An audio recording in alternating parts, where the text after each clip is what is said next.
Hello good evening to all of you. अब हम बात करने जा रहे हैं उससे आगे जो हमने लास्ट लेक्चर में स्टडी किया था। और लास्ट लेक्चर में हमने जो स्टडी किया था that was de Broglie's equation. Is it okay? ठीक है, every person was comfortable with. ठीक है, आपको मेरी आवाज बिल्कुल प्रॉपरली आ रही है? कोई प्रॉब्लम साउंड में? No problem, okay.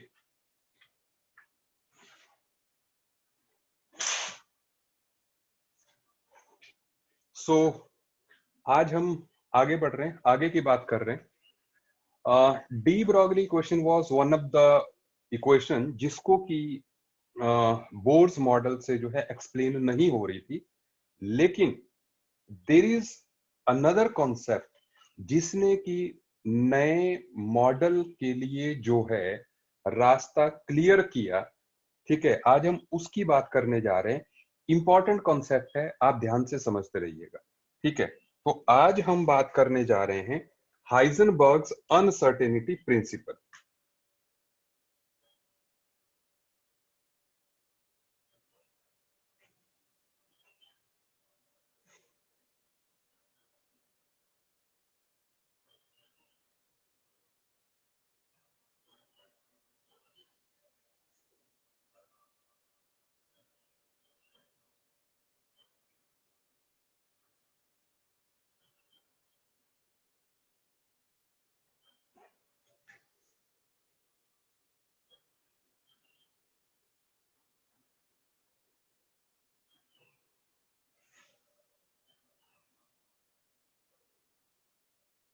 ना, फर्स्ट ऑफ ऑल तो बात यह है कि ये प्रिंसिपल है क्या। ठीक है, तो हम इसको सबसे पहले लिख लेते हैं व्हाट दिस प्रिंसिपल इज। देखिए,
अब देखिए, मैंने लिखा कि according to this principle it is not possible to find position and velocity simultaneously for a microscopic particle like electron.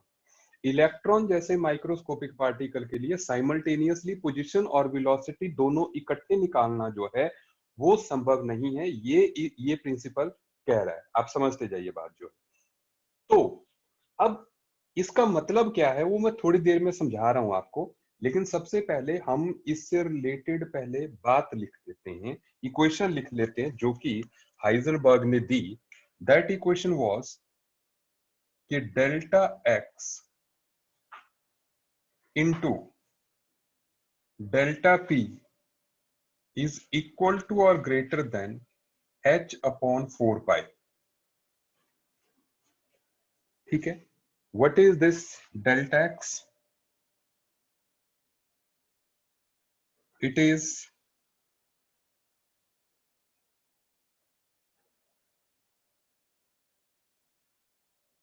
uncertainty in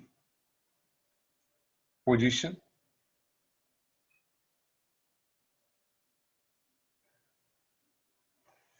what is delta P?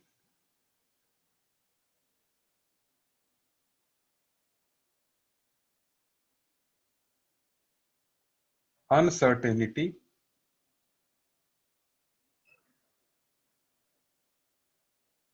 in momentum. Momentum जो है, जो mass into velocity जो होता है, वही ये momentum है। ठीक है, तो अब आप देखें, इसको अगर हम थोड़ा सा और अनसर्टेनिटी वर्ड में समझाता हूं अभी। ठीक है, आप जस्ट नोट डाउन करें, that is delta x into m delta v. M delta v क्यों? क्योंकि as delta P is equal to m delta v, क्योंकि मोमेंटम क्या होता है, मास इंटू वेलोसिटी होता है मोमेंटम। तो यहां पर delta P is equal to m delta we is equal to H upon 4 pi, या इसको हम रीअरेंज कर सकते हैं, delta x into delta we is equal to और greater than h upon 4 pi m. तो हमारे लिए ये इक्वेशन भी काम की है, हमारे लिए ये इक्वेशन भी काम की है। ठीक है, अब समझे आप बात। देखो, पहली बात हम अनसर्टेनिटी को समझ लेते हैं, व्हाट अनसर्टेनिटी मींस। तो अनसर्टेनिटी का मतलब है कि आप जो है कितने अनसर्टेन है, कितने डाउटफुल है। ठीक है, आप समझिए बात। जैसे आप ध्यान दें यहां पर, जैसे कि मान लीजिए हमने एक कंटेनर में पानी लिया। ठीक है, तो अब इस कंटेनर में निशान बने हुए हैं। सपोज ये 1 लीटर का है, 1 लीटर। ठीक है, ये 2 लीटर, ये 3 लीटर। ठीक है, तो अब यहां पर आप समझिए, अब यहां पर जो है, मान लो हमारा जो पानी है उसका जो लेवल है ना, वो कुछ यहां तक है। ठीक है, या कुछ ऐसे पॉइंट पे ले लेते हैं जैसे यहां तक। तो क्या कोई बता सकता है इस टाइम पे कि ये कितने लीटर है? Any idea? कोई बता सकता है? यू कैन राइट, कितने लीटर है ये? 1.5 तो है ही नहीं, 1 पॉइंट समथिंग, ठीक है ना, 1.75 क्लोज टू। ठीक है ना, मतलब आप एक बात देखें, बिल्कुल सबको बढ़िया से बात समझ में आ रही है। आप एक बात का ध्यान दीजिए यहाँ पे, सब लोग। ठीक है, ठीक है, ठीक है, बिल्कुल, मैं बढ़िया, मैं आपको देख पा रहा हूं आपके जो है डाउट्स जो है। ओके, अब आप देखें कि आप कह रहे हो कि 1 पॉइंट समथिंग। ठीक है, मतलब आपको कुछ डाउट तो है ना, you are in some doubt. ठीक है, अगर उस डाउट को जो है मैं ऐसे लिखूं, आप देखिए मेरे लिखने का तरीका क्या है, बिकॉज ये 1.5 से थोड़ा सा ज्यादा लग रहा है, लेकिन ये जो है 2 भी नहीं है। मोटे मोटे तौर पे बात करें, सीधी सीधी बात करें, अगर 2 भी नहीं है और 1 भी नहीं है, समथिंग बिटवीन 1 एंड 2। तो अगर मैं उसको कुछ ऐसा लिखूं, सुनते जाइए, कि इसका जो वॉल्यूम है दैट इज 1.5 प्लस और माइनस 0.5। इसका जो वॉल्यूम है दैट इज 1.5 प्लस और माइनस 0.5। अब इसका मतलब क्या हुआ, आप समझिए। देखो, हमें मतलब समझना है अब यहाँ पे। मुझे लग रहा है आपको क्लियरली दिख रहा है कि नहीं। मैं कह रहा हूं कि इसका जो वॉल्यूम है, हमने कहा 1.5 प्लस और माइनस 0.5। इसका मतलब ये है जो यहां पर के 1.5 से ज्यादा ये 0.5 जो है ज्यादा हो सकता है अगर प्लस करें, मतलब ज्यादा से ज्यादा 2 हो सकता है, और कम से कम 1.5 माइनस 0.5। सही बात है, ठीक है। तो मतलब 1.5 माइनस 0.5 कितना हो गया, 1। मतलब जो हम अनसर्टेनिटी है हमें, वो आप सुने, ये ये जो बात मैंने लिखी ना यहां पे 0.5, इसको आप समझिए, दैट इज ये 1.5 ज्यादा से ज्यादा कितना हो सकता है, मतलब जिसमें सब एरर वेरर सब मिला लिए जाएं। 1.5 में +5 कर दें या -0.5 कर दें, हमारा जो वॉल्यूम है वो इसी के बीच में। सही कह रहा हूं कि नहीं, सही कह रहा हूं कि नहीं। मतलब अगर मैं ऐसे लिखता हूं, ठीक है, कि ये जो वॉल्यूम है 1.5 प्लस और माइनस 0.5 है जी, ज्यादा से ज्यादा मुझे डाउट इसमें 0.5 का ही है। सही है बात, ठीक है, ज्यादा से ज्यादा डाउट जो है 0.5 का है, ठीक है। मैं और इसको, इस वैल्यू को मैं कम भी कर सकता था, जैसे मैं लिख सकता था 1.5 प्लस और माइनस 0.4। मतलब मैं 0.4 लिख रहा हूं, मतलब ज्यादा से ज्यादा ये 1.9 हो सकता था, फिर 1.5 प्लस 0.4, और कम से कम जो है 1.1 हो सकता था, ठीक है ना। मैं जितना इस वैल्यू को कम करता जाऊंगा, मेरी अनसर्टेनिटी जो है उतनी कम होती जाएगी। सही बात है कि नहीं, बिल्कुल सही बात है ना। ये वैल्यू जितनी कम होती जाएगी, मेरा डाउट उतना कम होता जाएगा। जैसे अभी मुझे डाउट है ना, अभी मुझे डाउट है 0.5 का, ज्यादा से ज्यादा इतना ही हो सकता है, ये मैंने ज्यादा से ज्यादा लिख दिया। बड़े से बड़ा डाउट जो है मुझे 0.5 का हो सकता है, लेकिन मुझे उससे कम भी हो सकता है, 0.4 का भी हो सकता है, 0.3 का भी हो सकता है। नहीं, मैं आपको बात समझा रहा हूं। देखो, अगर जो है आप समझिए, अगर मैं इस पॉइंट को यहां पर मान लो लेबलिंग कर दूं, दैट इज 1.5, और यहां पे कर दूं 2.5, तो मैं अब इसको हटा के आई कैन राइट कि मेरा जो डाउट है दैट इज नाउ, सुनो, 1.75 प्लस और माइनस 0.25, है ना।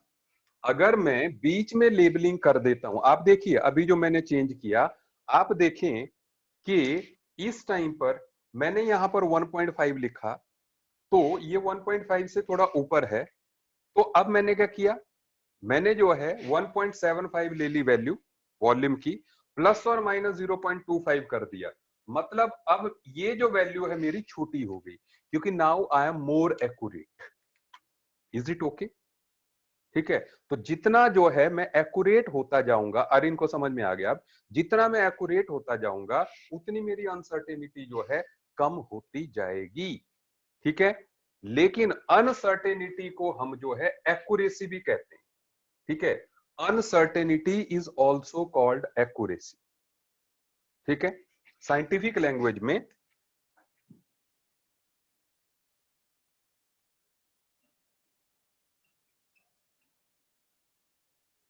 Uncertainty is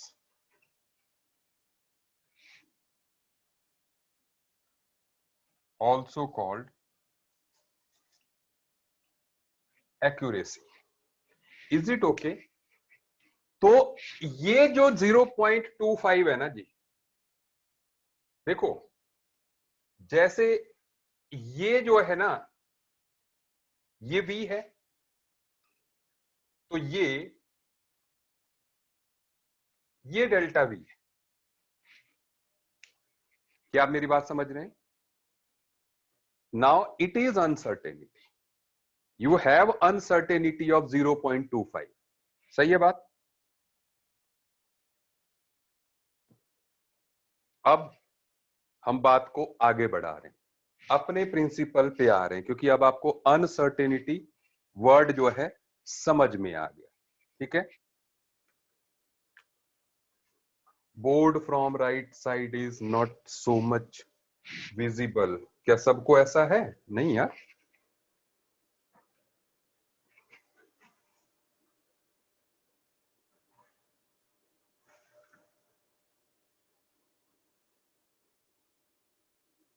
it is visible to all the students. Let me, ठीक है, थोड़ा बहुत सुनिए।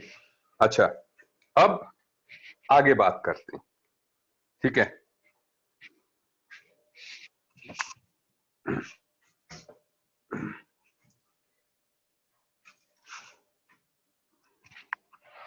तो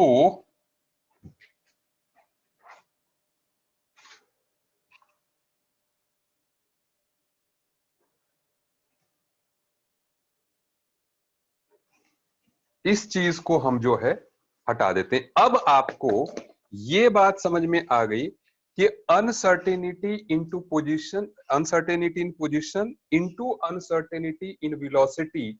ठीक है ना। हाँ, जितनी अनसर्टेनिटी होगी उतनी एक्यूरेसी होगी। ठीक है, बिल्कुल बिल्कुल सेम टर्म्स। मैंने कहा साइंटिफिक टर्म्स में ये दोनों बातें जो है सेम कही गई है। Is it okay? I hope आपको बात जो है अब समझ में आ गई है। ठीक है। अच्छा, इसी की मॉडिफाइड फॉर्म्स भी है कुछ जो है, आप देखते जाइएगा। हम उनको लिख लेते हैं पहले जो है, इससे पहले कि हम और आगे बढ़े। जस्ट एक मिनट। देखिए, तो ये कह दिया हमने h/4πm। आपने ये भी पढ़ा हुआ है कि as lambda is equal to h/mv, और mv क्या होता है? Is p। p is equal to mv। तो ऐसे में p क्या आ जाएगा हमारा? h/लैम्डा आ जाएगा। और ये चीज आपने की नहीं है, लेकिन आप नोट कर लें, जो मैं मैथमेटिक्स अब करवा रहा हूं, दैट इज कि delta p upon delta lambda is equal to h/लैम्डा स्क्वायर। इसको हम, ठीक है, स्क्वायर आ गया क्योंकि लैम्डा इधर आ गया। It is again uncertainty. ठीक है। अब इसमें जब हम ऐसा लिखेंगे तो वी कैन राइट कि delta P upon delta lambda is h/लैम्डा square. Like this we can write. तो अगर हम यहां पर ये लिख लें कि delta P is equal to h into delta lambda upon lambda square, आप सीधे सीधे लिख ले मतलब जो है। ठीक है। तो वी कैन राइट कि डेल्टा एक्स इंटू, देखो डेल्टा पी है ना, यहां पे डेल्टा पी की वैल्यू क्या थी? h/डेल्टा upon lambda square is equal to और ग्रेटर देन h/4πm। अब ऐसे में h से तो h कट जाएगा और हमारे पास आ जाएगा delta x into delta lambda is equal to और greater than delta lambda upon lambda square. ठीक है। हमारे पास रिलेशन जो है ये भी आ जाएगा। आप सुन लीजिए, ये जस्ट हमें रिलेशन जो है रट लेने होते हैं, तो इसलिए मैं आपके लिए ऐसे सीधे सीधे जो है इस वैल्यू को लिख दे रहा हूं। सुनिए, नोट कर लीजिए। बस लास्ट रिलेशन, और फिर मैं आपको समझाने पे आ रहा हूं इसको।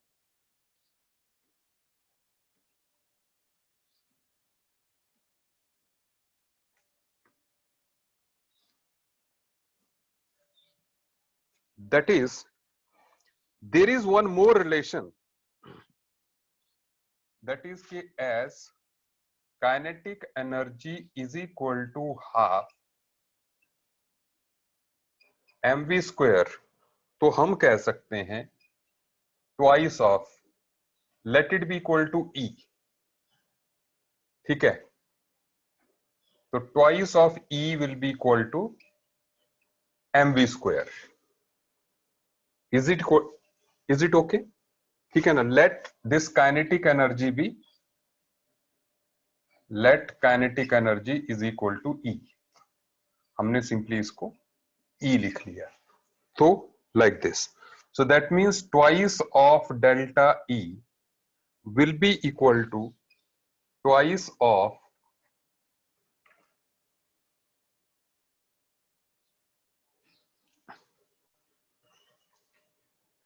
mv into delta V, ठीक है। हम इसको यहां पर कट कर दे रहे हैं, ठीक है। आप जस्ट इसको नोट डाउन रखिएगा फार्मूले को जो है, ठीक है। सो दैट मींस यहां पर हमें क्लियर हो गया कि delta E upon delta we is equal to m v. सुनते जाइए। सो यहां पर जो है, जो हमने लिखा था, क्योंकि ये mv के बराबर है जो कि p के बराबर है, तो एक तरह से, ठीक है। तो इसका मतलब ये हो गया कि delta x into delta e upon mv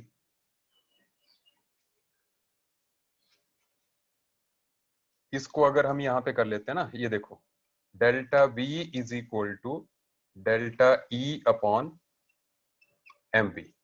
so delta v की जगह हमने ये लिख दिया, इज इक्वल टू और greater than h upon 4 pi m। m से m कट गया, ठीक है। तो अब हमारे पास आ जाएगा delta x into delta E equal to greater than h v upon 4 pi. It is uncertainty in kinetic energy, ठीक है। जो मैंने फार्मूले बॉक्स में लिखे ना, उनको आप सीधे रट लेना है। बहुत रेयर जरूरत पड़ती है इनकी, मतलब 99% हमें जो है उस पहले फार्मूले की जरूरत ही पड़नी है, delta x into delta P is equal to H upon 4 pi, ठीक है। तो आपके नोट्स में जस्ट ये रहे, ठीक है।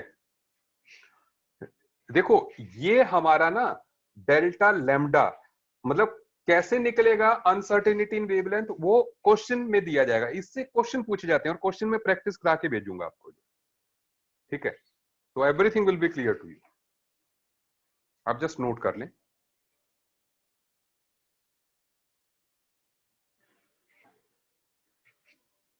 अब जो हमने लिखा ना अभी बोर्ड पे, जो ये सारा लिखा हुआ है, इसको भूल जाइए, अपने दिमाग से निकाल लीजिए।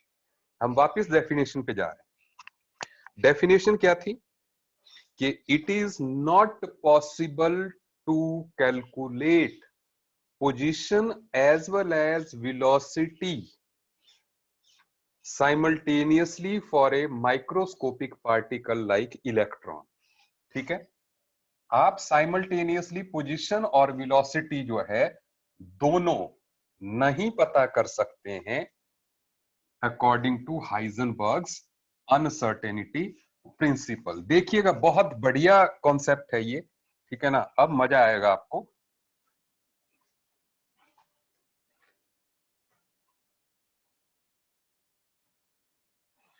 पहली बात तो, और मैं ये भी आपको बता के भेजूंगा आज कि आखिर उससे फिर मॉडल पे क्या फर्क पड़ा। देखो, आप समझे बात।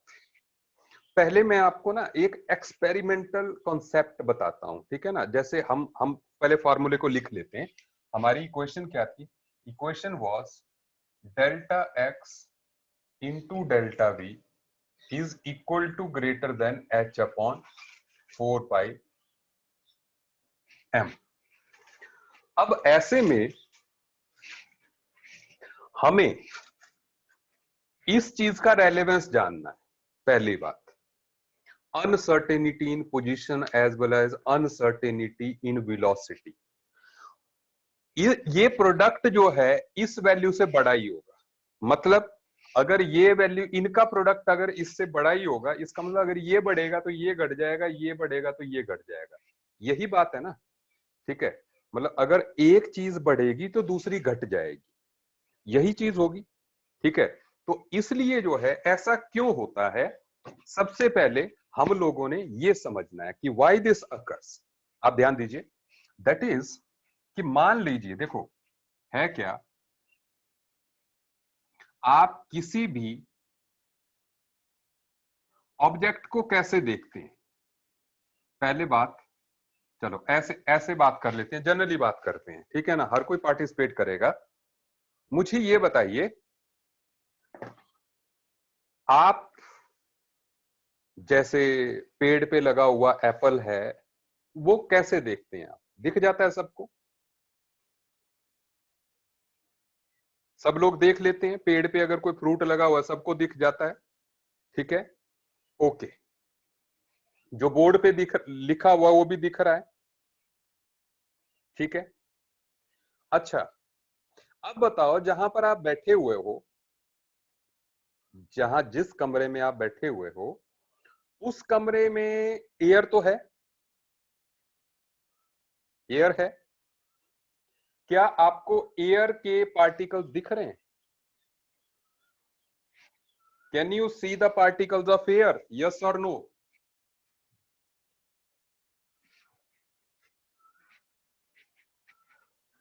एयर के पार्टिकल्स जो है आप नहीं देख पा रहे हो, तो मुझे बताओ क्यों नहीं देख पा रहे हो?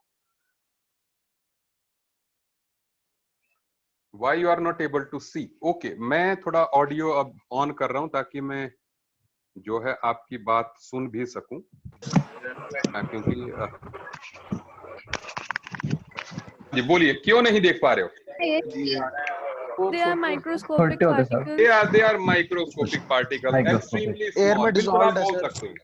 सर वो एयर में डिसॉल्व है। डिसॉल्व है मतलब? सर मतलब एयर के साथ सर एक होमोजेनियस मिक्सचर बनाया हुआ है जिसकी वजह से उनके पार्टिकल्स दिखते नहीं है एयर के। Okay, Sir, they are microscopic, sir. They are microscopic. अच्छा, तो कोई होमोजेनियस मिक्सचर की भी बात कर रहा है बीच में, एक मिनट, ठीक है, समवन सेइंग होमोजेनियस मिक्सचर, एक मिनट। तो सुनते जाइए बात, अब आप शोर नहीं करेंगे, ठीक है, अगेन शांत हो जाइए, मैंने थोड़ी देर के लिए अनम्यूट किया है, ठीक है ना, क्योंकि मुझे आई जस्ट रिक्वायर। तो भाई पार्टिकल्स तो है ना, ऑक्सीजन है, नाइट्रोजन है, हीलियम है, डस्ट पार्टिकल्स हैं, all the particles are there. Yes sir. Yes sir. बात ये Yes, है, sir. जितने छोटे हैं, जितने भी छोटे हैं, उतने छोटे ही दिख जाएं। अब बताइए, आप कह रहे हो होमोजीनियस है, बहुत छोटे हैं, बहुत छोटे हैं, जितने छोटे हैं उतने छोटे दिख जाएं। No sir. बोलिए बोलिए, नो हैं? नहीं दिख रहे, नहीं दिख रहे। भाई जैसे आप छोटी चीजें तो देख लेते हो ना यार, चौक का पाउडर करोगे उसको देख लोगे, या सर वो आटे का पार्टिकल्स sir. नेक्ड आई से नहीं देख सकते सर। है। सर कुछ पार्टिकल्स होते हैं जैसे हम नेक्ड आई से नहीं देख सकते सर, एयर में भी वही पार्टिकल्स होते हैं जो नेक्ड आई से नहीं नेकेड दिखते। आई, तो नेकेड आई से नहीं देख सकता तो ऐसे घूंघट डाल ले आंख के ऊपर, स्कोप के अंदर देख लेंगे, हैं? माइक्रोस्कोप के अंदर पॉसिबल हो सकता है। सर हवा को माइक्रोस्कोप, सर हवा को माइक्रोस्कोप, सर हवा को माइक्रोस्कोप के अंदर कैसे करेंगे? आप सुनिए, आप मेरी बात को समझिए, मैं कह रहा हूं कि आप देखिए फंडा समझिए, मैं कह रहा हूं कि जितना छोटा है उतना दिख जाए यार, है ना भाई, जितना छोटा Excuse me, है sir. बहुत हाँ सर जब हम मतलब सर कभी कमरे में बैठते हैं और कभी सर कमरे से धूप आ रही होती है एक साइड से कोने से सर, तो उसमें सर जो पाउडर सर पार्टिकल्स दिख रहे थे सर, वो पार्टिकल्स सर कह सकते हैं वो दिख रहे हैं। वो डस्ट पार्टिकल्स होते हैं। डस्ट पार्टिकल्स होते Dust हैं, particles होते हैं। वो डस्ट बिल्कुल पार्टिकल्स संत ने होते सही कहा कि वो डस्ट पार्टिकल्स होते हैं, वो टिंडर इफेक्ट होता है जो स्कैटरिंग के कारण होता है। जी सर। तो दैट मीन्स डस्ट पार्टिकल्स, मैं उसी मिनिमम की बात कर रहा हूँ। यस सर, वो तो दिखा दिन दे में सर हमें। सुनिए सुनिए सुनिए, बिल्कुल आपने टिंडल इफेक्ट की बात कही ना, मैं वहीं से जी बात सर, को जी स्टार्ट सर, कर जी रहा हूँ सर, जी सर। कि टिंडल इफेक्ट होता क्या है कि जब लाइट जो है, सुन लीजिए, लाइट जब जो है, जैसे सनलाइट है, ये हमारा सन है, तो सनलाइट जो है ना, जब किसी पार्टिकल पे पड़ती है, कि मान लो बहुत छोटा पार्टिकल है, ये हमारा डस्ट पार्टिकल है, तो जब सनलाइट जो है इस पार्टिकल पर पड़ती है, सन रेज जो है इस पार्टिकल पर पड़ती हैं, तो दीज रेज गेट्स स्कैटर्ड। ठीक है, माइक्रोस्कोपिक लेवल पे जो है, नहीं ऑल आर अनम्यूटेड भाई, यू आर नॉट म्यूटेड। ठीक है, सभी अनम्यूटेड हैं। ठीक है, अब सुन लीजिए, तो व्हाट आई एम सेइंग, नहीं all are unmuted, Jaydeep ji all are unmuted, मैंने ऑल अनम्यूट किया है भाई, किसी को म्यूट पे नहीं रखा है। अभी सुन लीजिए मुझे, ठीक है, राइट टू स्पीच। एक minute, someone is saying Jaydeep की he is muted, I don't know, एक मिनट।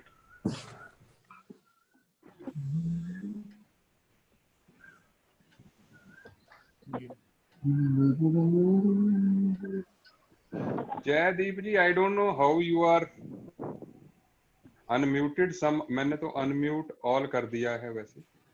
तो ज्यादातर बच्चे म्यूट ही हैं सर। सर एक्चुअली सर मेरा हुआ क्या था सर, मैंने एक्चुअली यहाँ पर सर खुद अनम्यूट, सर म्यूट करने का बटन दबाया, तो सर जब दोबारा था तो वो बोल रहा था कि होस्ट ने म्यूट किया हुआ। वो चलिए गलती कोई से हो गया बात सर, नहीं, मेरे से गलती से हो गया था। कोई बात नहीं, अब आगे बढ़ रहे हैं, ठीक है Yes, ना, sir. आगे बढ़ रहे हैं, ठीक है, Yes, क्योंकि sir. नहीं तो I am going out of screen की भाई, इस वजह से सुनिए।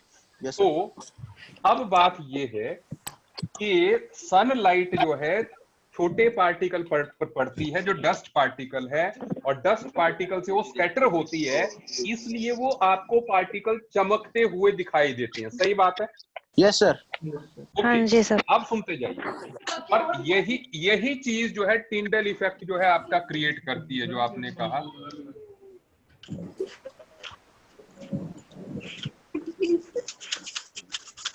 अब तो लेकिन सनलाइट के गिरने का, सनलाइट जब गिरती है उसके बाद जो है स्कैटर होने की एक लिमिट है। ऐसा नहीं है कि सनलाइट हर पार्टिकल पे गिरेगी तो उसको स्कैटर कर ही सकती है। सुनते जाइए मेरी बात, बिकॉज हम आखिर पे आएंगे अपने हाइजेनबर्ग अनसर्टेनिटी प्रिंसिपल पर। तो होता क्या है eight micro level, what happens, देखिए रूल कहता है कि सनलाइट जो है, जैसे लाइट, पहले तो लाइट जो है उसी पार्टिकल को स्कैटर कर सकती है, जैसे ये लाइट की वेव है, लाइट की वेव छोटे पार्टिकल को नहीं स्कैटर कर सकती। ठीक है, लाइट की वेव जो है कम से कम छोटे से छोटा जो पार्टिकल होता है उसका साइज जो है उसका एक क्रेस्ट और एक ट्रफ के बराबर होना चाहिए।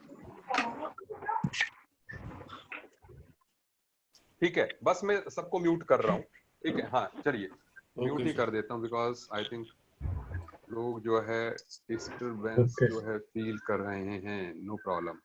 तो अब सुनिए, तो अब इसको light can not be scattered by this.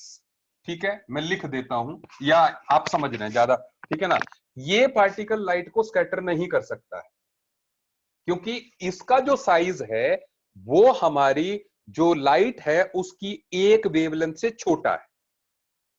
Are you getting my point? जो ये पार्टिकल है, इस पार्टिकल का साइज जो है हमारे लाइट की एक वेवलेंथ से छोटा है, बिकॉज ऑफ दैट ये आपको नहीं दिखेगा। सो इसलिए it is not visible, but it is visible क्योंकि इट कैन स्कैटर लाइट। आप समझ रहे हैं? मतलब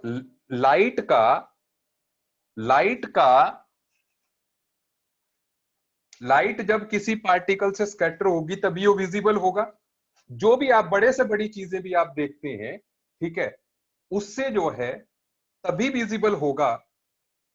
जैसे ठीक है, आप कोई भी चीज, आप एक पत्ता भी देख पाते हैं, ठीक है ना, वो क्यों दिखता है? क्योंकि सनलाइट उस पर पड़ती है, फिर वो स्कैटर होती है, फिर जो आपको दिखती है। यही चीज उस डस्ट पार्टिकल के साथ हो रही है कि वो तब आपको दिख रहा है, ठीक है।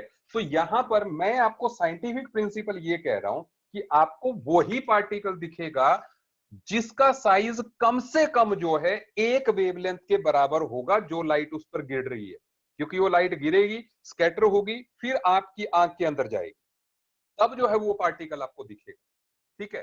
तो इस साइज के particles are not visible to you, इस साइज के particles are visible to you. सुन लीजिएगा बात, ठीक है, समझ आ रही है बात? तो आप जानते हैं हमारी जो विबग्योर है, विबग्योर की एक रेंज आप जानते हैं, विबग्योर में सबसे छोटी वेवलेंथ वाली लाइट कौन सी होती है? वायलेट, ठीक है। वायलेट लाइट की वेवलेंथ जो सबसे छोटी है, ये मैंने ब्लू कलर की मान लीजिए वायलेट लाइट बना दी। और सबसे बड़ी वेवलेंथ वाली कौन सी होती है? सबसे बड़ी वेवलेंथ वाली लाइट जो होती है सनलाइट में, दैट इज रेड। तो मान लो ये रेड की जो है बड़ी वेवलेंथ बना दी है, सही है। ये रेड की वेवलेंथ है, ठीक है। सो दैट मींस आपको वायलेट लाइट में कोई ऑब्जेक्ट जो है छोटा भी दिख जाएगा, रेड लाइट में आपको नहीं दिखेगा। पहली बात तो ये है।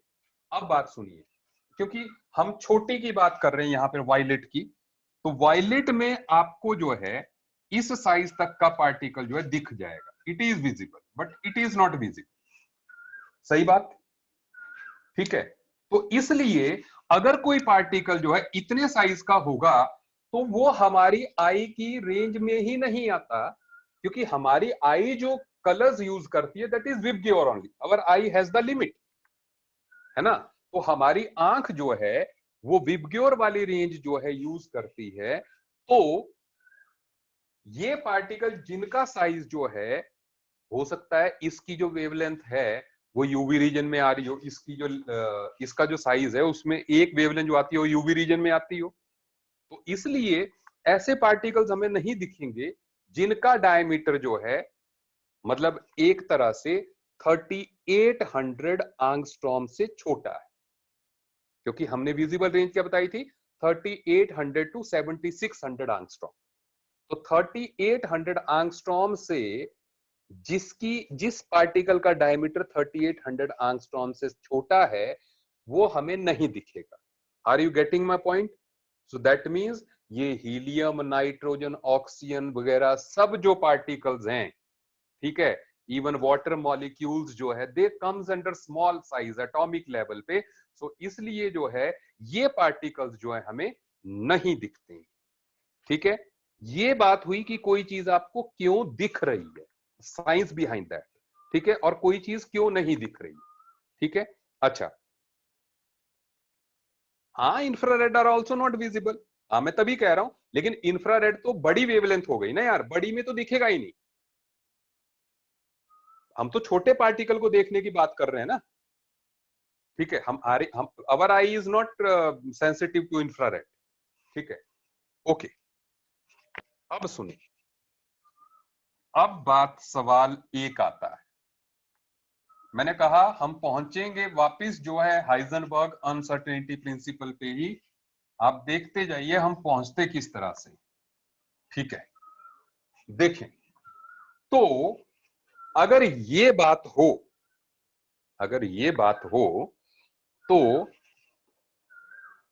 ये जो माइक्रोस्कोप होते हैं, जैसे हम सिंपल कंपाउंड माइक्रोस्कोप की बात करें, उसमें आप देखते होंगे कि उसमें जो है आपको बैक्टीरिया दिख जाते हैं, है ना, बैक्टीरिया दिख जाते हैं उन माइक्रोस्कोप्स में जो है, या आप जो है छोटा जैसे मतलब सेल्स देख पाते हैं, आप जो है प्लांट सेल्स देख पाते हैं, आरबीसीज देख पाते हैं, जो आपके लैब में होते हैं सिंपल माइक्रोस्कोप, है ना, उनसे देख पाते हैं ना।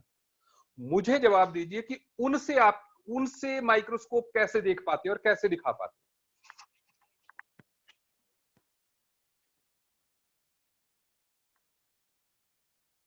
How you are able to see from the simple microscope?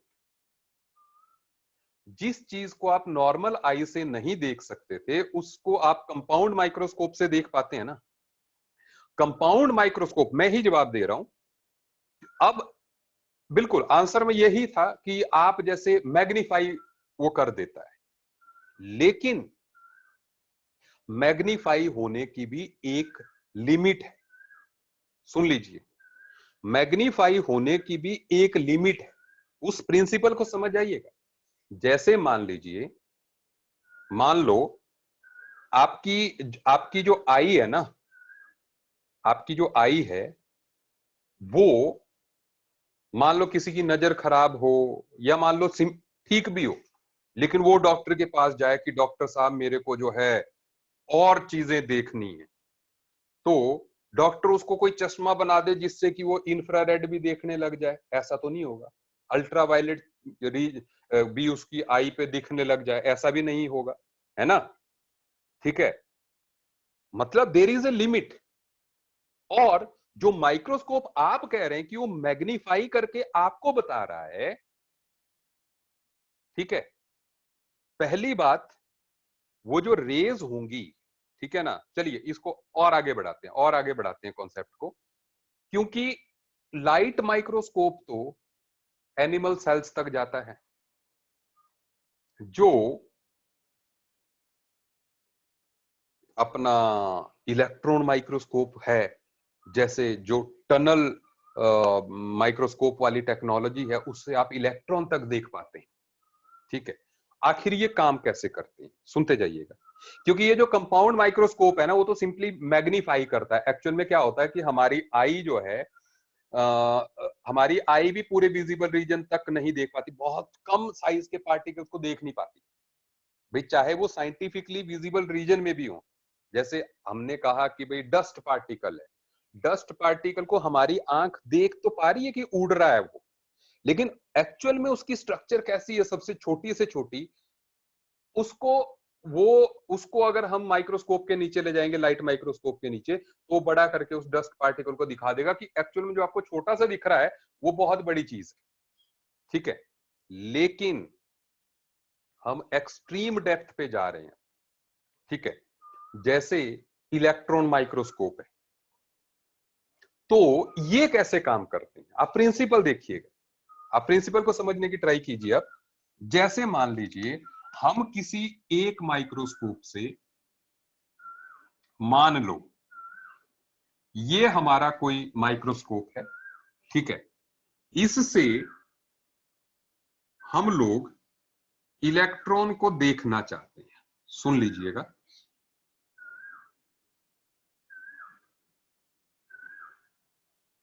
ये यहां पर जो है ये होता है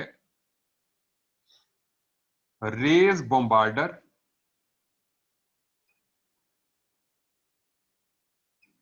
इसको आप समझिएगा। देखो, पहले मुझे एक बात बताएं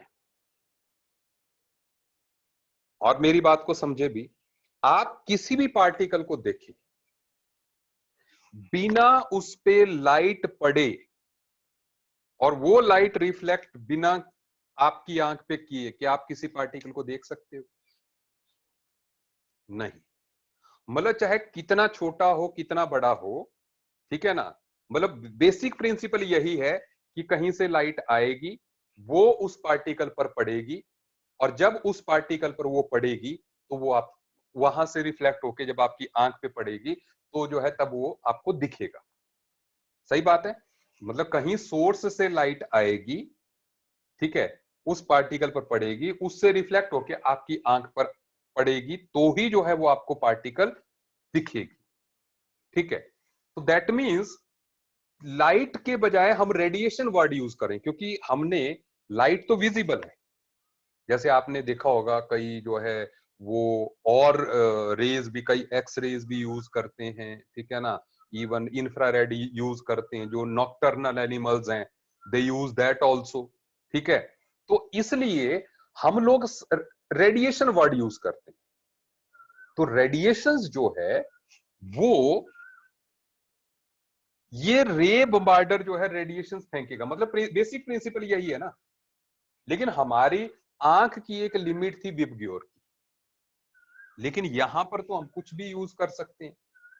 देखो अब मैं सीधे सीधे फंडे पे आ रहा हूं। मान लो ये एटम है, यहां पर इलेक्ट्रॉन घूम रहा है, ये इलेक्ट्रॉन, ठीक है, बहुत छोटे साइज का ये इलेक्ट्रॉन है। अब ये घूम रहा है, सुनते जाइएगा मेरी बात। इलेक्ट्रॉन जो है घूम रहा है। अब हमने क्या करना है, इस इलेक्ट्रॉन का हमने साइज पता करना है, ठीक है। तो हम क्या करेंगे, हम, क्योंकि हमारी जो आईज हैं, देखो हमारी आईज की लिमिट थी कि वो बड़ी वेवलेंथ के लिए ये है। लेकिन अगर हम, क्योंकि दिखने का प्रिंसिपल क्या है बेसिक, कि कम से कम एक वेवलेंथ उस पार्टिकल में आनी चाहिए। तो ना ही रेड के पास उतनी छोटी वेवलेंथ है, ना ही वॉयलेट के पास है, तो हम और छोटी वेवलेंथ वाले रीजन में जाते हैं, यूवी में जाते हैं, एक्सरेज में जाते हैं, ठीक है। मान लो हम एक्सरे में, तो एक्सरे की वेवलेंथ तो बहुत कम होगी, सही बात है, विजिबल से तो बहुत कम होगी एक्सरेज की। तो इसलिए जो एक्सरे जब हम यहां से फेंकेंगे मान लीजिए, तो उसकी वेवलेंथ होगी बहुत कम। तो ऑब्वियसली इस छोटे पार्टिकल लाइक इलेक्ट्रॉन में भी एक या दो वेव्स आ सकती हैं कंप्लीट। और इसलिए ये आप आई का ही मैकेनिज्म समझिए। जैसे सनलाइट आ रही है, तो यहां से हमने सनलाइट ना यूज करके हमने रेज बम्बार्डर यूज किया। अब इस इलेक्ट्रॉन से ये रे वापस जाएगी यहां पर, इट इज सेंसर,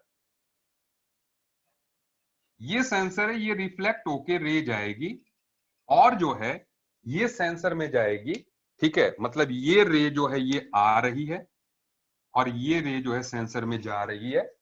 तो ये सेंसर में जाके जो है बता देगी कि ये हमारा जो पार्टिकल है ये यहां पर है, वो ये पार्टिकल की पोजीशन बताए, ठीक है।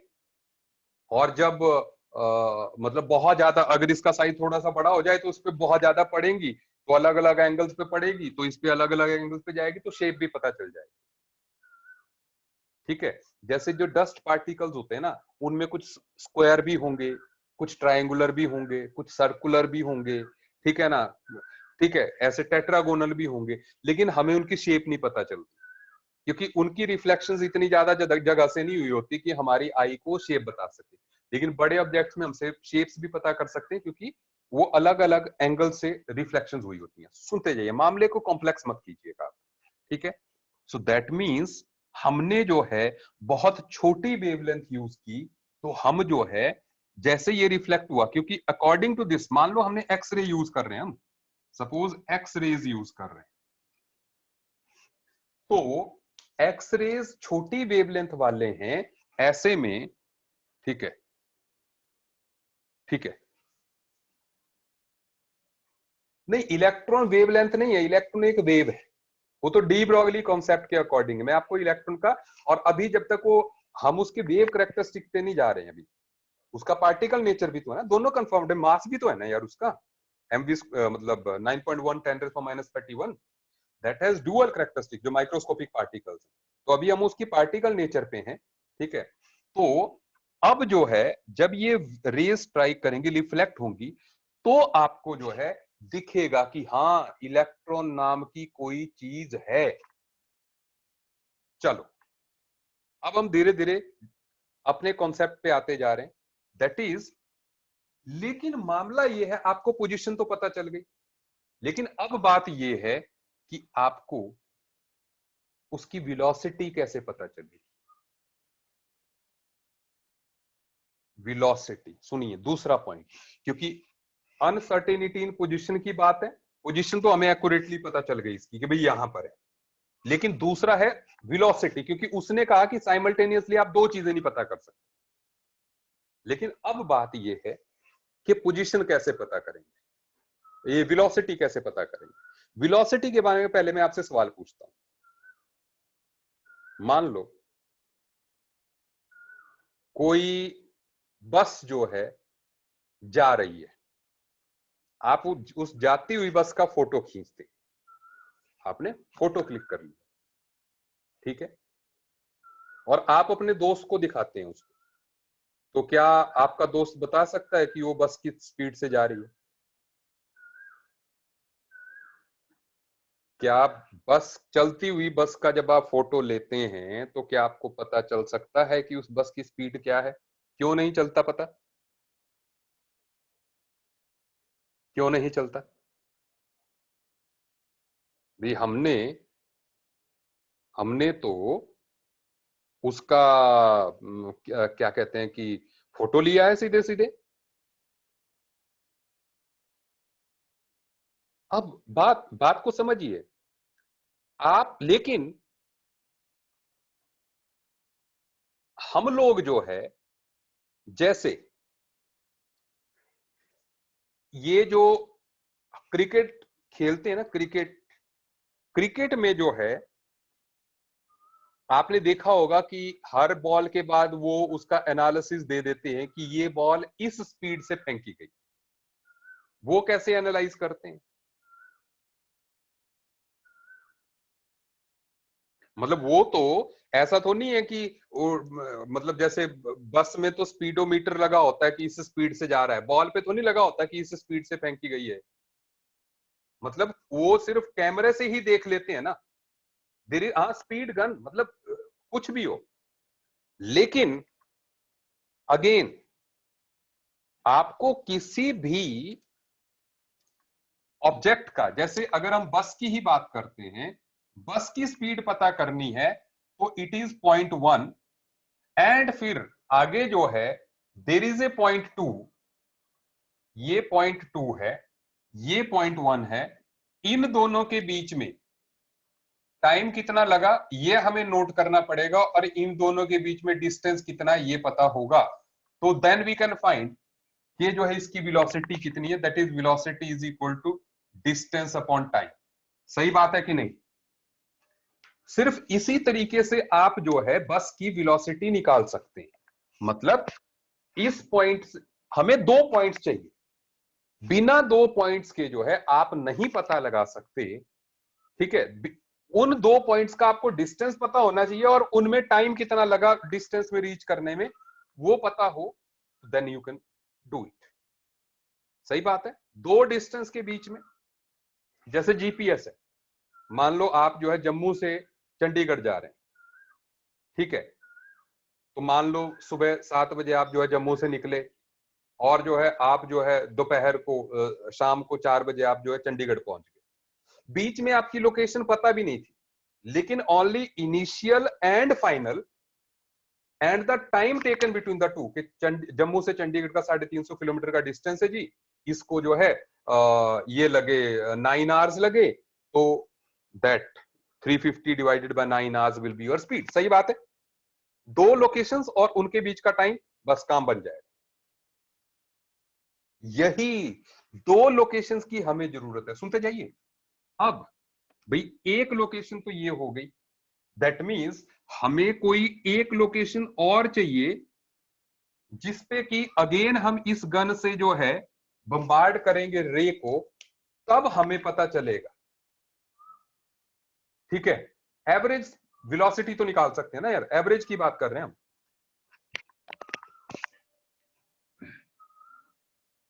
ठीक है। अब सुने प्लीज, लेकिन अब मेन बात मैं यहां पे कह रहा हूं, देखो यहां पर ये जो एक्सरे आप डाल रहे हैं, ये तो कंफर्म हो गया कि वेलोसिटी के लिए यू नीड 2 पोजीशंस। अब बात ये है, यहां पे हमने बम्बार्ड कर लिया, यहां भी बम्बार्ड करने में कोई प्रॉब्लम नहीं है, नॉट ए बिग प्रॉब्लम, ठीक है। भाई मान लो कुछ मिली सेकेंड्स के बाद फिर से बम्बार्ड करना है, ये पता करना है इलेक्ट्रॉन कहां पे, सेंसर हमें बता देगा इलेक्ट्रॉन यहां पे है। लेकिन उसी के बीच में एक ट्विस्ट है, और ये बड़ा ट्विस्ट है, दैट इज कि जब आप एक्सरे फेंक रहे हैं, एक्सरे की फॉर्म में आप क्या फेंक रहे हैं? फोटोन्स ही फेंक रहे हैं। एक्सरे की फॉर्म में what you are throwing, you are throwing photons, and what are photons? Photons are the energy packets. और जब आप यहां पर फोटोन फेंक रहे हैं, एनर्जी पैकेट्स फेंक रहे हैं, दैट मींस वो एनर्जी किसको मिल रही है? इलेक्ट्रॉन को मिल रही है। हमने सारा बोर्स मॉडल पढ़ा और बोर्स मॉडल में हमने कहा कि इलेक्ट्रॉन को जरा से भी एनर्जी मिलती है तो दैट चेंजेस इट्स ऑर्बिट, और उसके कारण जो है हमारे इलेक्ट्रॉन की जो वेलोसिटी है वो हो जाएगी disturb. Yes, I am getting the right answer. हमारे इलेक्ट्रॉन की जो वेलोसिटी है वो क्या हो जाएगी? डिस्टर्ब हो जाएगी। दैट मींस अब अगर आप जो है इस पॉइंट और इस पॉइंट की दो जगह पे थ्रो भी कर देंगे लाइट को, जो है एक्सरे को, तो भी जो आपको वेलोसिटी मिलेगी वो नहीं मिलेगी जिससे वो यहां पे आ रहा, क्योंकि यहां से इधर से जो आ रहा था that was actually original velocity.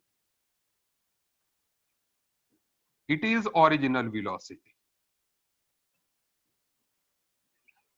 मतलब या तो एक्चुअल वेलोसिटी कह लीजिए, और यहां पे तो डिस्टर्ब्ड वेलोसिटी हो गई।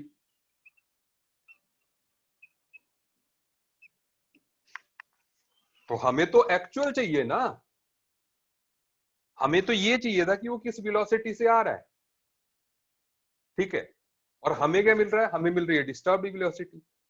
तो ऐसे में हमें जो है प्रॉब्लम होगी, ठीक है। सुन लीजिए, मैं उसका भी जवाब दे रहा हूं। अब मान लो भाई हमने कहा क्योंकि एक्सरे है, ज्यादा एनर्जी के फोटोन्स है ना, आप ये समझ लीजिए जितनी छोटी वेवलेंथ आप यूज करेंगे उतनी हाई एनर्जी का आप फोटोन यूज कर रहे हैं, क्योंकि E is equal to h c upon lambda, मतलब कम लैम्डा मतलब ज्यादा एनर्जी। तो दैट मींस एक्सरे अगर आप जो है यूज कर रहे थे तो आप ज्यादा एनर्जी का, ठीक है, तो ज्यादा एनर्जी का जो है इंटेंसिटी का तो रोल ही नहीं है इसमें। Intensity means number of photons you are throwing, लेकिन हमारे इलेक्ट्रॉन पे तो एक ही फोटोन पड़ना है, उसी से वो जंप कर जाएगा, ठीक है। अब तो अब सुनते जाइए मेरी बात, सुनते जाइए, आप चिंता मत कीजिए, देखो सब जवाब मिल रहा है। तो मैं ये कह रहा हूं कि अगर हम एक्सरे से, क्योंकि एक्सरे के पास बहुत ज्यादा एनर्जी है, हम कह रहे हैं कि इस बहुत ज्यादा एनर्जी से हमारी वेलोसिटी बहुत ज्यादा डिस्टर्ब हो रही है, तो हम चाहते हैं कि वेलोसिटी कम डिस्टर्ब, और कम डिस्टर्ब हो इसके लिए हमें फोटोन कौन सा यूज करना पड़ेगा? कम एनर्जी का। कम एनर्जी का फोटोन यूज करना मतलब बड़ी वेवलेंथ का फोटोन यूज करना पड़ेगा, बोलो हाँ के ना? कम वेव मतलब बड़ी वेवलेंथ का फोटोन यूज करना पड़ेगा ना, और बड़ी वेवलेंथ का फोटोन अगर आप यूज करोगे, मतलब बड़ी वेवलेंथ का ऐसे करोगे, बड़ी वेवलेंथ का, तो आपको फोटोन ही नहीं दिखेगा, इलेक्ट्रॉन ही नहीं दिखेगा, सॉरी, क्योंकि इलेक्ट्रॉन को देखने के लिए कम से कम एक वेवलेंथ तो आनी चाहिए ना। नो स्कैटरिंग, बिल्कुल सही बात है। तो मतलब दो तरफ हम फंस गए कि अगर छोटी वेवलेंथ यूज करते हैं तो पोजीशन तो पता चल रही है एक्यूरेटली, लेकिन वेलोसिटी में गड़बड़ हो जा रही है, और बड़ी वेवलेंथ यूज करते हैं तो पोजीशन ही नहीं पता चल रही। सही बात है। नहीं, ये तो एग्जांपल दिया मैंने एक्सरेज वगैरह का यार, बट देयर इज भाई इलेक्ट्रॉन, कुछ कोई ना कोई तो लिमिट है ना उसमें। भाई मान लो हम गामा यूज कर रहे थे तो एक्स रे मान लो एक वेवलेंथ एक्सरे की रेंज में आती है, तो इसका मतलब एक्सरे से छोटा तो छोटी एनर्जी तो आप यूज ही नहीं कर सकते, मतलब बड़ी वेवलेंथ यूवी वाली बड़ी वेवलेंथ हो गई, उसको आप यूज ही नहीं कर सकते, ठीक है। तो आप जब भाई इसको तो हर कोई डिस्टर्ब करेगा ना यार, हमारे इलेक्ट्रॉन को तो इवन विजिबल वाला फोटोन डिस्टर्ब कर रहा था। आप देख रहे थे बाल्मर सीरीज में लाइट आ रही है, तो इसका मतलब वो बाल्मर सीरीज से भी एक्साइट हो सकता है इलेक्ट्रॉन जो है, ठीक है, विजिबल लाइट से। तो इसलिए जो है यहां पर हमें कोई मिड में कंप्रोमाइज करना पड़ेगा। मतलब थॉट क्या है कि अगर आप पोजीशन को एक्यूरेटली फाइंड करना चाहते हैं तो वेलोसिटी डिस्टर्ब हो जाती है। मतलब अगर आप एक्यूरेटली, मतलब ये वैल्यू छोटी हो जाएगी तो ये छोटी हो जाएगी तो ये बड़ी हो जाएगी, और अगर ये बड़ी हो जाएगी तो ये ठीक है, number of photons will not be affecting it. ठीक है, नंबर ऑफ फोटोन्स नहीं, एक इलेक्ट्रॉन को जंप कराने के लिए सिर्फ एक इलेक्ट्रॉन चाहिए, एक फोटोन चाहिए। ठीक है, सुनिए, तो दैट मींस आप एक बढ़ाओगे तो एक घटेगा। ठीक है, इसलिए ये प्रिंसिपल बना है कि it is not possible to find position as well as velocity simultaneously for a microscopic particle like electron. आप साइमल्टेनियसली नहीं पता कर सकते। अब मैं कुछ थ्योरेटिकल जवाब ही ऐड कर दूं पहले, before I come for this. ठीक है, मतलब एक तो ये हो गया इसका। अब ये बोर्स मॉडल के लिए लिमिटेशन किस तरह से थी? भाई हाइजेनबर्ग ने नील्स बोर को कहा कि भाई तू तो कह रहा है कि पहले ऑर्बिट का जो रेडियस होगा, मतलब रेडियस मतलब पोजीशन यहां बता रहे हो इलेक्ट्रॉन की, पहले ऑर्बिट का रेडियस होगा 0.529 एंगस्ट्रॉम, और तुम बोल रहे हो कि पहले ऑर्बिट में इलेक्ट्रॉन की जो वेलोसिटी होगी that will be 2.18 into 10⁶ metres पर सेकंड। उसने बोला प्रूव करके बताओ। मेरा प्रिंसिपल ये कह रहा है कि साइमल्टेनियसली आप पोजीशन और वेलोसिटी निकाल ही नहीं सकते, और तुम कागज पे लिखे जा रहे हो कि पोजीशन रेडियस ये होगा, वेलोसिटी ये होगी, एनर्जी ये होगी। How you can say that much experimentally accurately when it is not experimentally possible? मतलब मैं आपको बता दूं, ये एक्सपेरिमेंटली संभव नहीं है कि आप रेडियस, वेलोसिटी, एनर्जी एक्यूरेटली पता कर पाओ। ठीक है, तो इसलिए जो बोर्स मॉडल है वो 12वीं के बच्चों तक तो ठीक है, उसमें करने में मजा आता है, आईआईटी क्वालिफाई हो जाती है, डॉक्टर बन जाते हैं लोग जो है, इसलिए वो मजे का है। लेकिन वो बहुत ज्यादा काम का नहीं है, क्योंकि अगले जो मॉडल्स आने वाले हैं वो ज्यादा मतलब एक्यूरेट हैं, लेकिन हो सकता है वो आईटी के काम के ना हो, लेकिन फिर भी दे आर मोर एक्यूरेट। ठीक है, वो 12वीं के बच्चे के काम के ना हो वो अलग बात है। लेकिन आप समझ गए, बोर को उसने फंसा दिया, उसने बोला भी एक्सपेरिमेंटली प्रूव करके बता सकते। और पता क्या है, क्योंकि किसी ऑब्जेक्ट को दिखने का प्रिंसिपल ये है कि उस पर जब तक फोटोन नहीं पड़ेगा और आपकी आंख पे नहीं जाएगा, या किसी आपकी आंख हो या चाहे इसका सेंसर हो, इसका सेंसर ही इसकी आंख, जब तक जो है इंस्ट्रूमेंट के सेंसर में नहीं जाएगी वो रिफ्लेक्ट होके, तब तक जो है वो इंस्ट्रूमेंट सेंस ही नहीं कर सकता, या ह्यूमन बीइंग देख ही नहीं सकता। तो जब तक ऐसा नहीं होगा, तो क्योंकि एनर्जी, बिना एनर्जी पड़े जो है आप इलेक्ट्रॉन को देख ही नहीं सकते, तो एनर्जी से वो डिस्टर्ब हो जाएगा। दैट मींस आप उसकी वेलोसिटी एक्यूरेटली नहीं पता कर सकते कभी भी। Is it okay? So you have to make a compromise. ठीक है, इस चीज को जो है हाइजेनबर्ग ने इस फॉर्म में पुट किया। Is it okay? ठीक है, ठीक है। वो तो पहले ऑर्बिट में है ना यार उसकी, वो तो पेपर पे कैलकुलेट करके बोर ने निकाली हुई है वेलोसिटी की value. Experimentally that can not be verified. Is it okay? अच्छा, एक सवाल पहले लिख लेते हैं, फिर उसके बाद जो है, ठीक है, आप और बात कीजिएगा। आप सुनिए,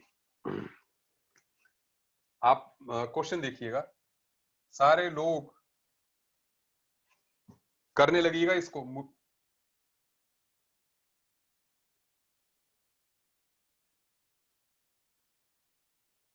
uncertainty in position is twice the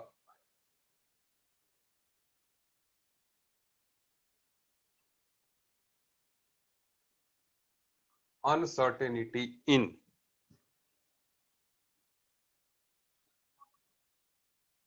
momentum. Then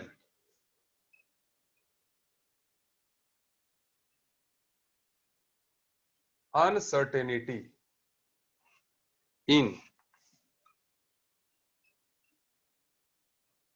velocity is, आपके ऑप्शंस हैं, मैं ऑप्शंस भी दे रहा हूं,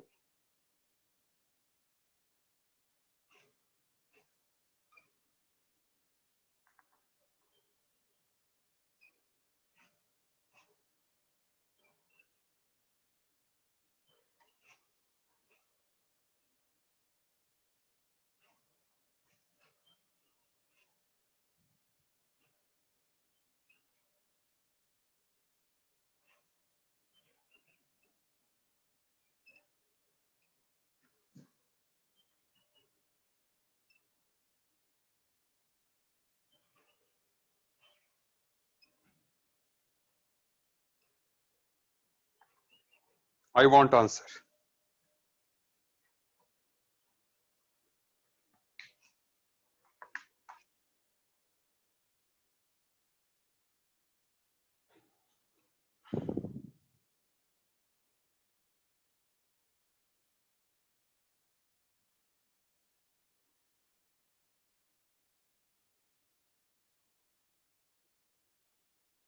बिल्कुल सही. Nice, nice, good.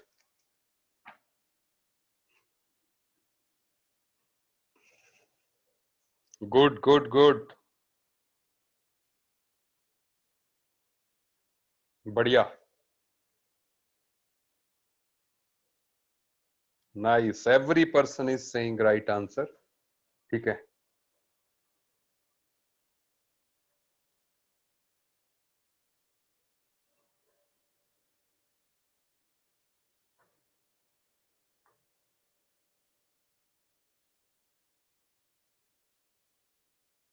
So has every person got the answer? It is C. और जिन लोगों का नहीं आया वो लोग सुन लें. हमें ये तो दिया हुआ है कि uncertainty is 2 times the uncertainty in momentum. ठीक है. जब भी आप क्वेश्चन सॉल्व करें ना, इसको इक्वल टू कर दें. इट इज इक्वल टू और ग्रेटर देन. क्वेश्चन सॉल्व करते टाइम आप इक्वल टू साइन के साथ कर लें, क्योंकि दैट इज मिनिमम अनसर्टेनिटी. ठीक है. तो आप जो है इसके साथ सॉल्व कर लें. अब हम इसको कह सकते हैं, इसमें पुट करेंगे that is twice of delta p into delta P is equal to H upon 4 pi. ठीक है. डेल्टा पी की टर्म्स में 4 पाई था. ठीक है. अब ये आ जाएगा ट्वाइस ऑफ डेल्टा पी का square is equal to H upon 4 pi. And then we will say twice of M delta V का square is equal to H upon 4 pi. ठीक है. And then delta we is equal to 1 upon 2m upon h upon 2 pi. सही है बात. ये 8 हो जाएगा ना, तो 2√2 आ जाएगा ये. ठीक है. क्या आपको मेरी बात समझ में आ रही है? ठीक है.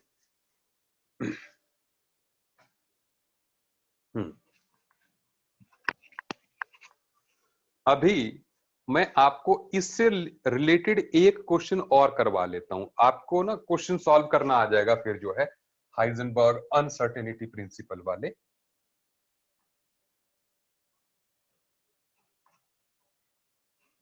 कई बार तो क्वेश्चन ऐसे ही पूछ लिया जाता है, if uncertainty in finding the position is 0, what is the uncertainty in finding the velocity. तो अपने आप इन्फिनिटी हो गया. ठीक है. अगर एक 0 हो गया तो दूसरा इनफाइनाइट हो गया. ठीक है. अच्छा, ये एग्जाम्पल हमने एनसीईआरटी से लिया है. आप देखें,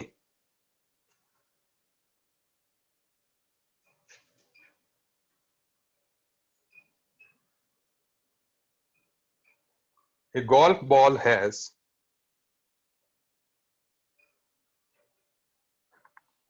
mass of 40 grams and velocity equal to 45 meters per second. If speed can be measured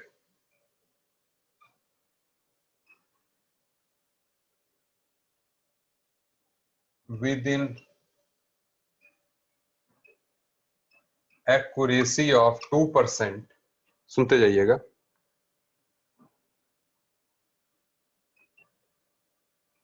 calculate uncertainty in position. अब बात देखो, जो करना चाहते हैं you can start doing it, but आप साथ साथ में देख भी लीजिए। अब जो है देखिए इसको करना कैसे है, क्योंकि यहां पर वेलोसिटी दी है, तो पहले हमें जो है डेल्टा वी निकालने के लिए, delta we is 2% of this value, तो 45 का 2% कितना हुआ? 45 का 2% जो है हमारे पास 0.9 आ जाएगा, तो डेल्टा वी हमारे पास 0.9 आ गया। ठीक है, अब इसके बाद हम सॉल्व कर सकते हैं इसको, that is delta x is equal to H upon 4 pi m delta v, that is 6.62 6 10 raised to minus 34 4 3.14 and mass is 40 gram, so 40 into 10 is minus 3. ठीक है, delta v 0.9 आ गया है, so by solving this you will get the answer, that is 1.46 into 10 raised to minus 33 meters. ठीक है, बिल्कुल सही बात है। ठीक है, अर्शिया ने जवाब दिया है। ठीक है, नाइस।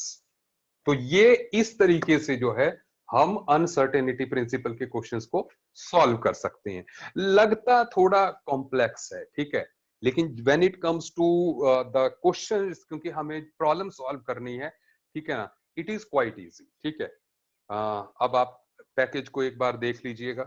ठीक है, आप मुझे एक बात बताइए, जो मैंने लास्ट टाइम आपको होमवर्क दिया था, आप में से कितने लोगों ने जो टाइम मैंने बताया था उतने में सबमिट किया है? सारे लोग यस लिख के दें, ठीक है ना, yes submitted, yes submitted on time. I want the answer in this format, yes submitted in time. बिल्कुल, राघव ने दे दिया, लतिका ने दे दिया, ठीक है, I will cross check it. Sanshray ने दे दिया,